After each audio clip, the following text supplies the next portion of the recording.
এই যে মিজু বরিশাল থেকে আম কিনেছেন, আম, কাঁঠাল, কলা, লিচু, অনেক ফলই আনছে। সেগুলো আমি ছবিতে পোস্ট করছিলাম। আর এই যে আম পাঠিয়েছে, আর এই আমগুলো কিন্তু টক মিষ্টি, খুব ভালো। আর এই যে আমাদের ময়না, সে এখন অবশ্যই একটু কাজে ব্যস্ত আছে।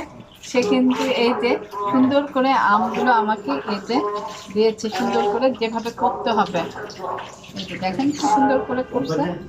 আমার তো এত সুন্দর হয় না, বুঝছেন কি সুন্দর করছে। এর মধ্যে শুধুমাত্র এর মধ্যে কিন্তু এই যে মশলাটা, এটা তো আগের দিনই বলেছিলাম, একটু দুইটা শুকনো মরিচ দিয়েছি, দুইটা শুকনো মরিচ দিলে আর এক কোয়া রসুন। এখন শুধুমাত্র লবণ দেব। আর আমি তো চিনি খাবো না, বাচ্চারা,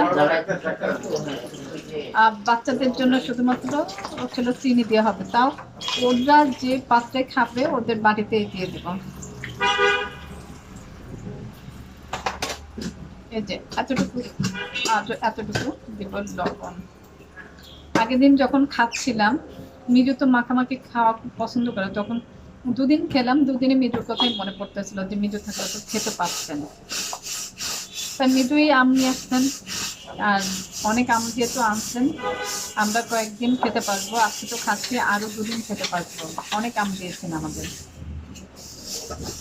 আর নিজেদের গাছ থাকলে এই সুবিধা আছে, নিজেরাও খাওয়া যায়, অন্যদেরকেও দেওয়া যায়। মিজুর যেহেতু অনেক গাছ আছে, সেজন্য উনি আমাদেরকে এই যে এত দিতে পারছেন।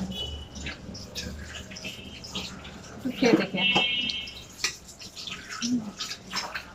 মজা।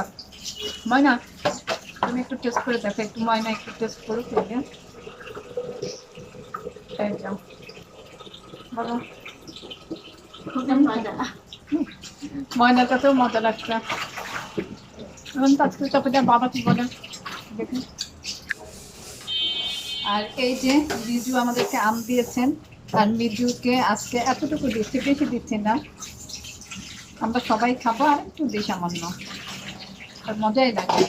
আর টক মিষ্টি আম একটু পাকা পাকা হলে কিন্তু খেতে বেশি মজা লাগে। এই যে তুমি একটু খেয়ে দেখো তো কেমন হচ্ছে। এই যে মাখা শেষ, মাখা শেষ, আসো।